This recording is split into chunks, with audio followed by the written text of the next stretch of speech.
beauty of education has saved my life. Not believing everything. I don't believe in psychiatry. The what they hand out like dish soup. Now the problem with me was I was a highly sensitive man,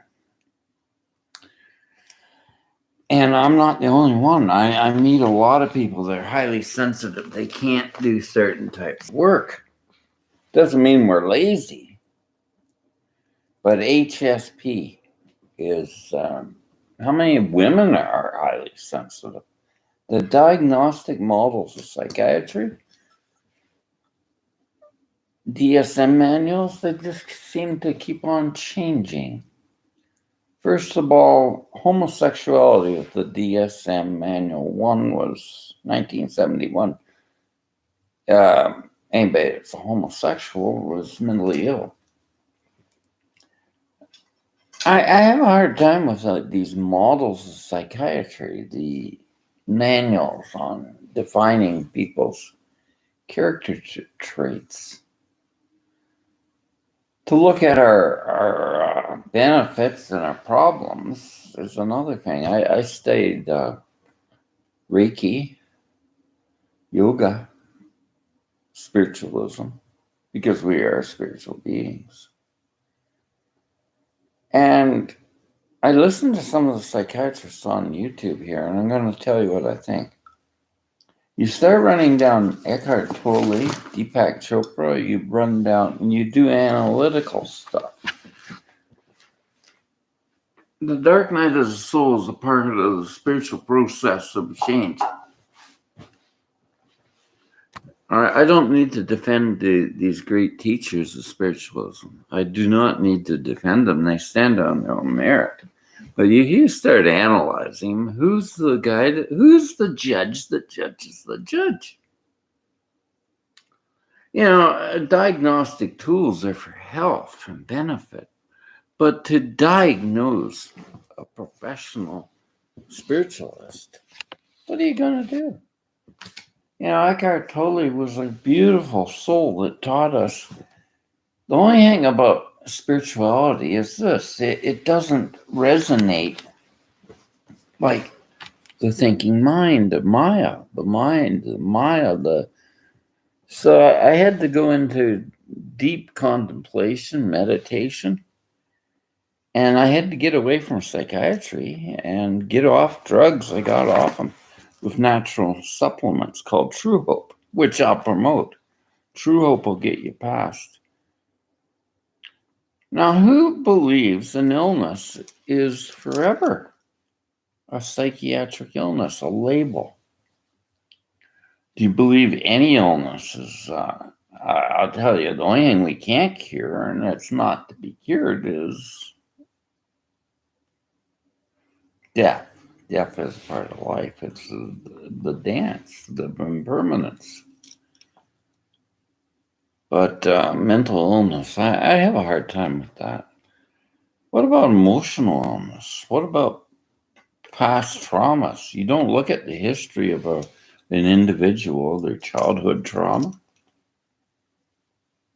You don't tend to look at that with kindness. And another thing I hear coming into the typical healthcare system is apathy, burnout.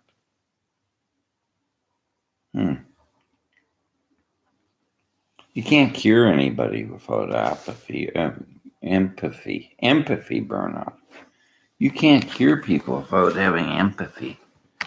You're just robotic. You're not a robot.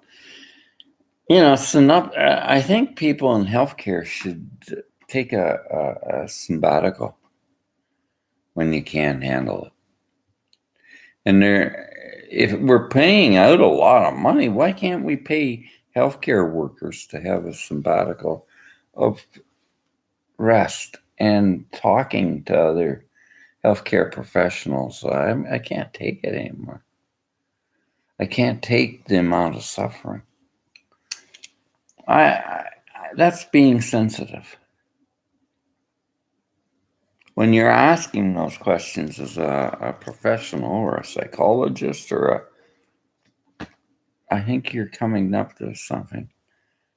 to ask, why do I feel this? Why do I was listening to Canadian military veterans that have had really bad trauma, and they were opening up to me.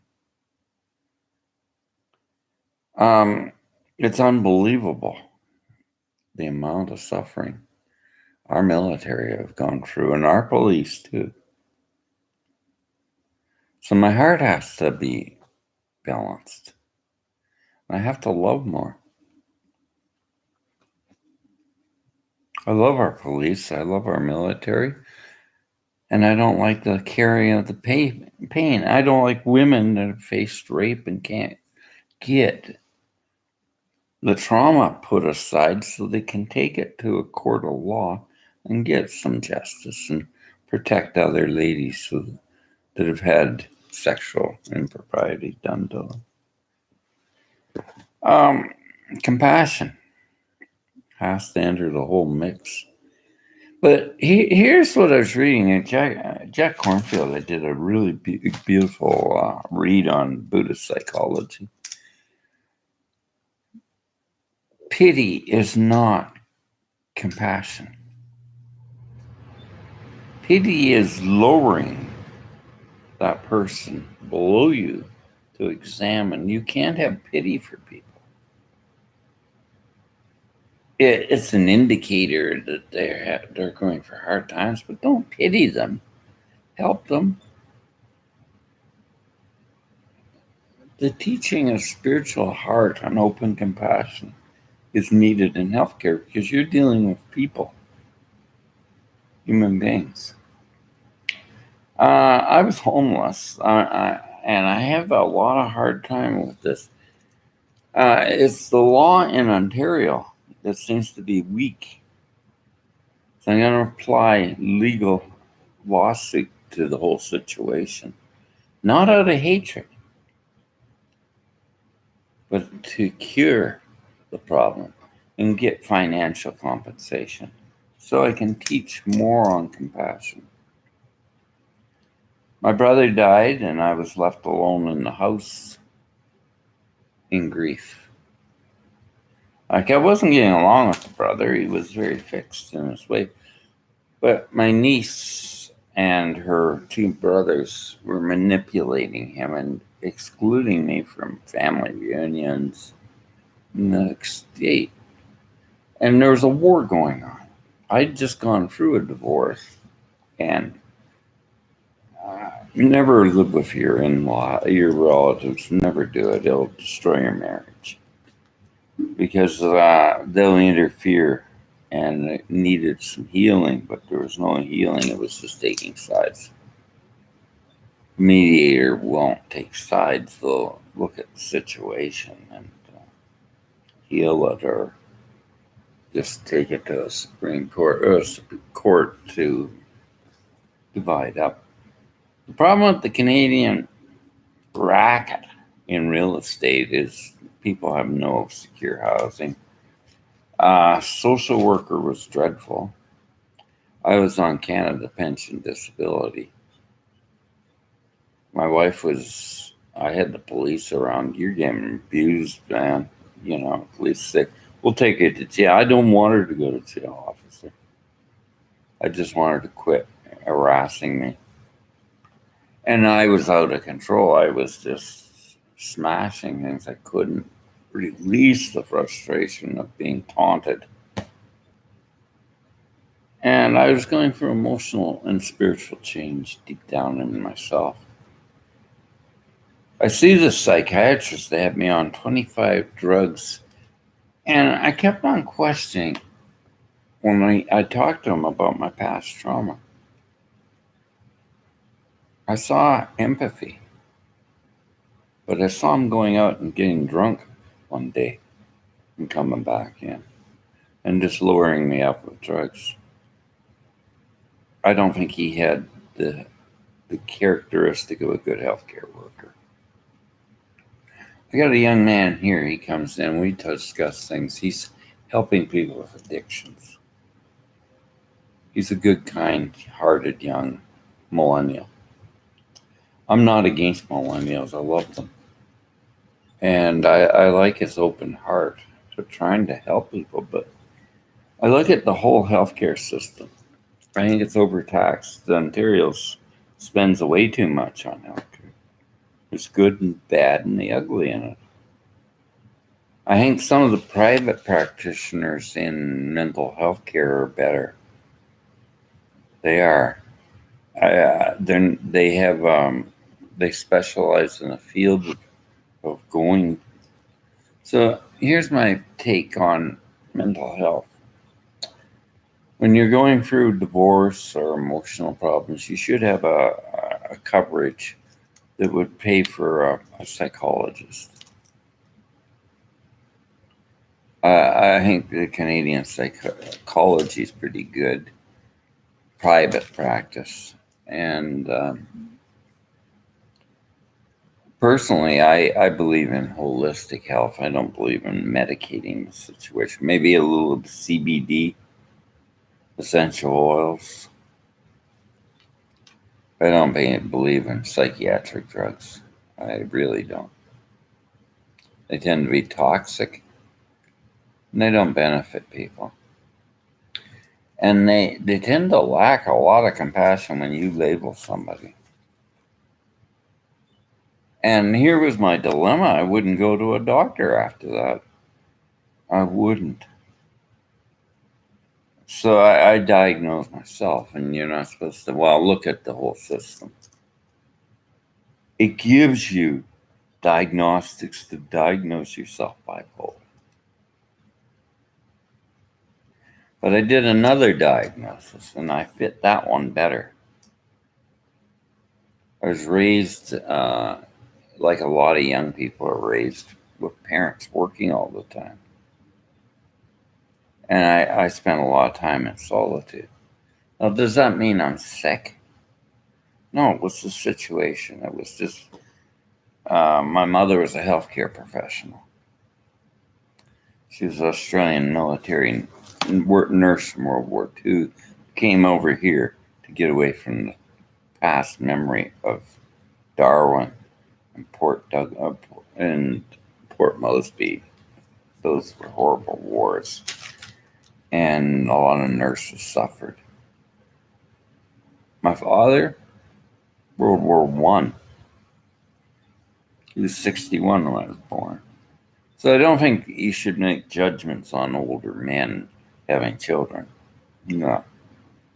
I think that's rubbish. I heard that. My dad almost caked him.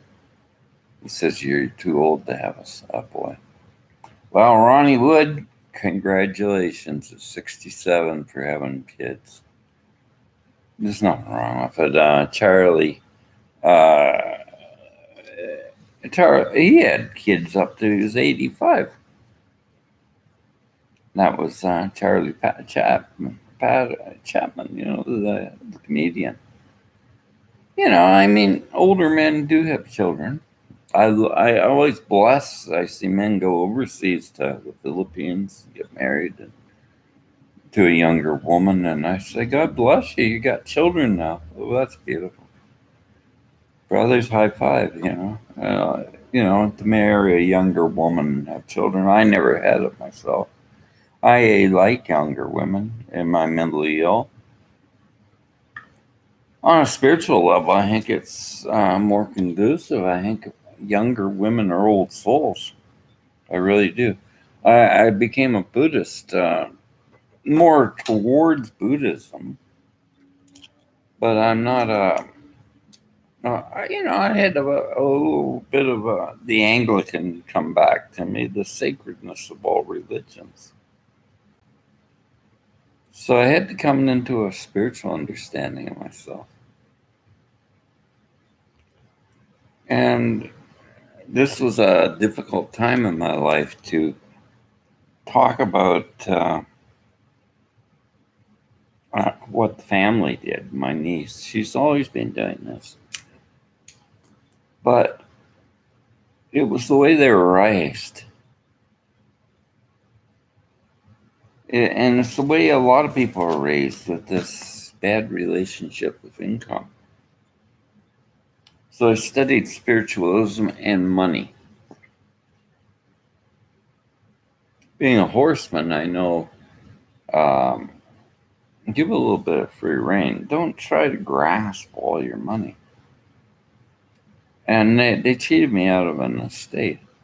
So here's me again. Do I get revengeful?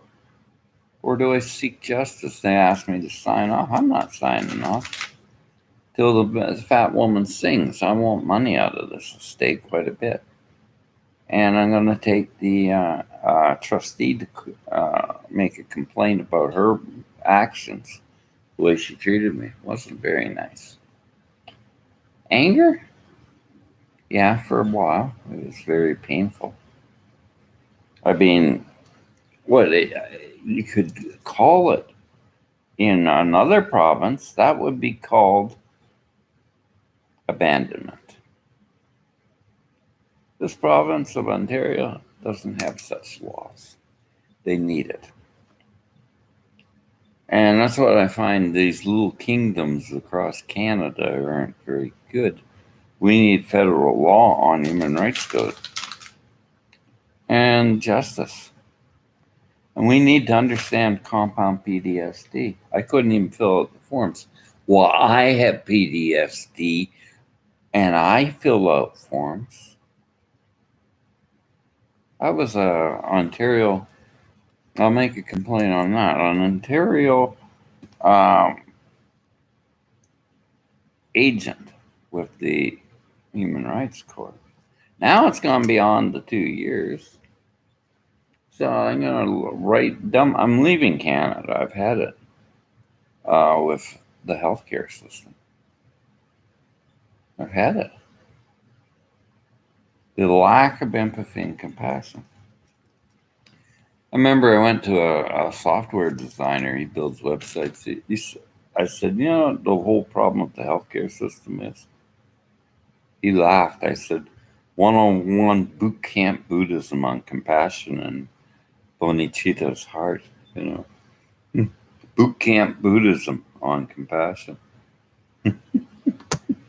It's the emotional intelligence that we tame it emotional intelligence. If you haven't got it, don't work in healthcare. Don't work in psychology. Don't work in any of that until you get your, it's like going on to stage and doing a virtuoso piano part and you haven't done any technical training in the art of playing a piano. You need to get some compassion. A whole pile of it if you're getting into healthcare, or you're going to have problems in yourself. Burnout. Emotional, psychological burnout and empathy. Empathy is a balance to it.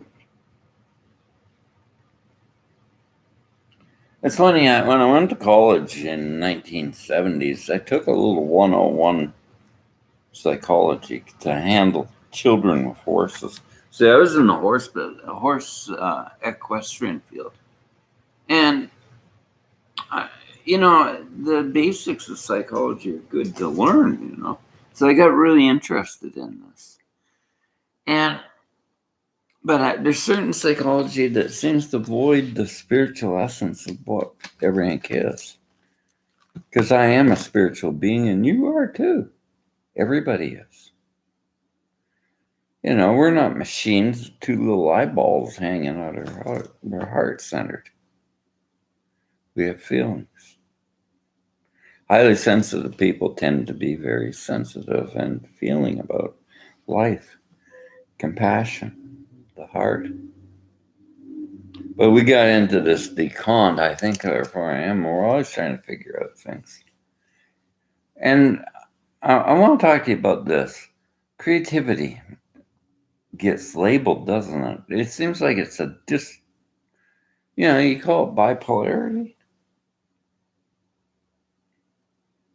Highly sensitive, empathic people are very creative. And we've been labeling them for years.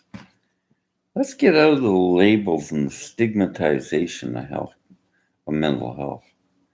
These are areas that just putting drugs in people. not areas of health. Generalized labeling systems, bipolarity, ADHD. Well, there is a attention deficit disorder in social media, basically. Our inability to be present with ourselves. Yeah, we need some quiet time. So I read some books on digital minimalism. A really good book. It was in an audio book. I really enjoyed it. And we have a variance of what is considered normal. Is solitude wrong? We don't have solitude. Not with social media content, unfortunately. We tend to overuse it, and we're always connected to our phones. So you go out to a bar or a restaurant, they have Wi-Fi. It's all right. But I go out and I have a few drinks, but how many do I drink, It's the same damn thing. Like last night I had a few drinks, but I knew my limit because I was an alcoholic at one time. I don't smoke. I used to. I had those addictions. Well, social media is an addiction now. And coming into partaking a bit in it and knowing what to take and knowing what to turn off is good. I don't like violence. I don't like mean-spirited running down people. I really against that. I think everybody has problems and everybody has no right to be judged. And that's why I always say the ego judges the ego. And we've got an amplified over egoic system right now. Canada needs a lot of improvement on healthcare. We think it's free. It's not free. It's far from free. It works for some, but for others it doesn't. The institutional healthcare system can be corrupt too. Pharmaceuticals came in and they overuse pharmaceutical drugs too often. I was out in Alberta and they have a better healthcare. I think it was I'm not going to get political, but I think NDP looked at the whole system and it wasn't providing people with good health care, paying doctors by prescription. So they quit doing that. And they took their time to evaluate which drug is suitable for high blood pressure, which I had from a broken heart of a family that took a lot of money on me. And I'm still dealing with this, and I won't take drugs working in Ontario. I told her I want the drugs from Alberta. No, I won't do that. You fired. I let her go. I don't have a doctor now. I won't go to her. I got to have some grounding. I would do not take strong drugs. I throw them out in the garbage. I can't take them. I'm too sensitive. I'd rather meditate. So I look at my heart rate, and sometimes and I use a heart watch. Blood pressure goes up.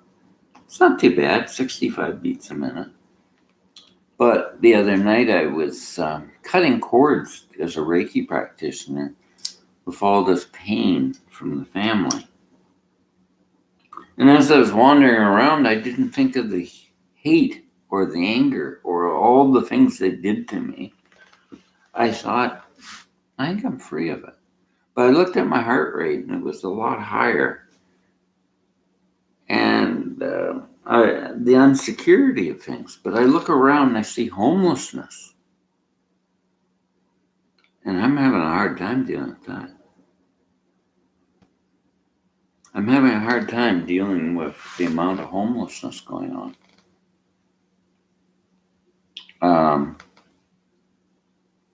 there's something in our society that just doesn't kick with me. That's why I'm leaving Canada. I think we got too much greed in the world right now. We and the whole market is corrupt. The whole housing market system's gone corrupt. And that's just the end of the global reset. It's on its way. I've never seen prices this high. And I spend a lot of time. I got a little apartment here. It's good enough to start working on getting a lawsuit and getting my money back and leaving Canada for good. I could leave with hatred. My mother left Australia for Port Darwin being flattened. Yeah, trauma. It could be an ancestral history of trauma in my life. My grandfather was Aboriginal Australian. There's a lot of trauma in that generation. He was removed. My mother was removed from her mother. She had an affair with a black Aboriginal descendant, and it changed. Australia, you had a day of reckoning that was called "We Are Sorry." They're beautiful people, the Aboriginals, the Dealey Island Strait, and the First Nations of Canada. God bless you all, and I love you with all my heart. And all the struggles you've gone through. Gordie Downey just opened my heart up that when he supported the First Nations, Indigenous people. Good man. God may rest in peace. He'll never be forgotten. Gordie Downey, tragically hit. We love you, Gordie. We do. Love is always continuing. And being alone gives me the opportunity to study online, study psychology, study life coaching, relationship to money and greed and hunger, the hungry ghost. So I studied a lot of Buddhism. Am I a heathen? Am I a non-Christian? I don't want to put labels on spiritualism. I don't think it fits into a camp like psychiatry does with bipolar, all these illnesses. I just get out of those boxes. Our whole system's all boxes. Yeah, you gotta go to one department over another department. I got tired of going from one to the other. Canadian military comes into Ontario. He wants to retire here. I couldn't believe it. He's off the CMH, the Halifax from Nova Scotia. That's not your residence, Ontario. It's Halifax. Halifax Harbor. I get into this fixed location of where you are is where your pension goes. And I have a lot of hard time. You talk about the Freedom Convoy. I didn't see anything really legal in that system. It was a bunch of rednecks from Alberta that wanted more money in their oil sector. That's my take on it. And freedom is law and order, unfortunately. It's like marriage, you he can go out there and just cheat and fool around. Well, that's all right. We were talking about it last night. She says polymogamy. That's all right. But the agreement was that you entered a marriageable monogamous situation, so the game changed.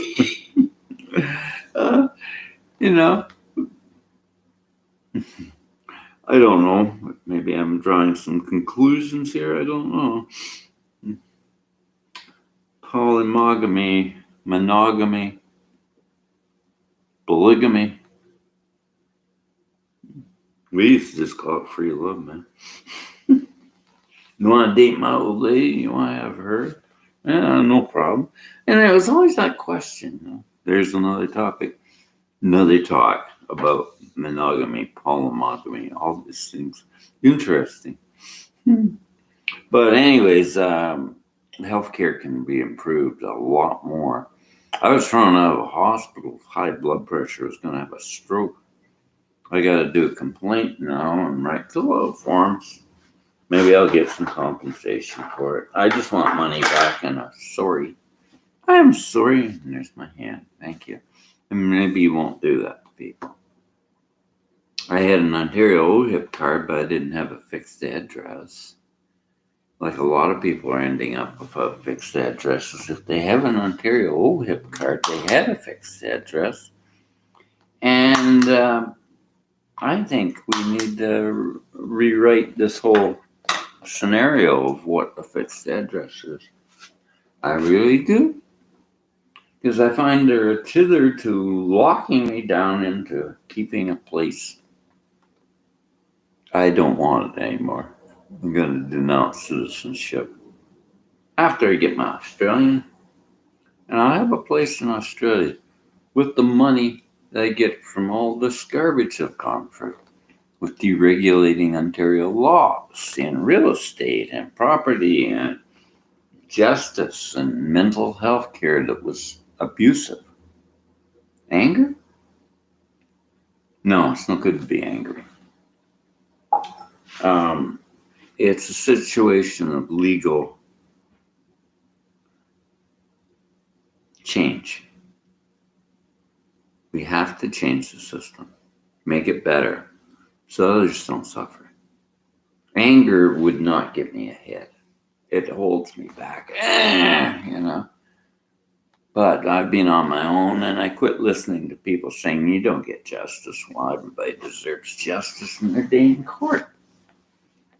And I deserved justice when I got shot at by it happened, yeah, but I'm still alive. I'm grateful. But he went out and murdered somebody, and so I question the whole legal system of not reform and not knowing what happened to the reform case. So I'm applying to the federal government. I'm going to take a bus up to Ottawa. They got a new bus out now. She's $97 to get up there. Ooh, that's not bad. I spent $100 last night to have a good time. A few drinks and fish and chips and sandwich. But, I haven't been to Ottawa for a while. I need to get up there. She threw out some papers that are my college graduation, and they need to be replaced. So I'm writing down everything. But I'm not mad. I'm disappointed. I had a man doing this before, and I sent Reiki energy to him, and he came back and he said, "Oh, Greg, I'm so sorry." Nah, there's no sorry now. As soon as you apologized and you gave back the things you stole because you were in a bad state of mind, there's no sorry. It's all over. It's in the past.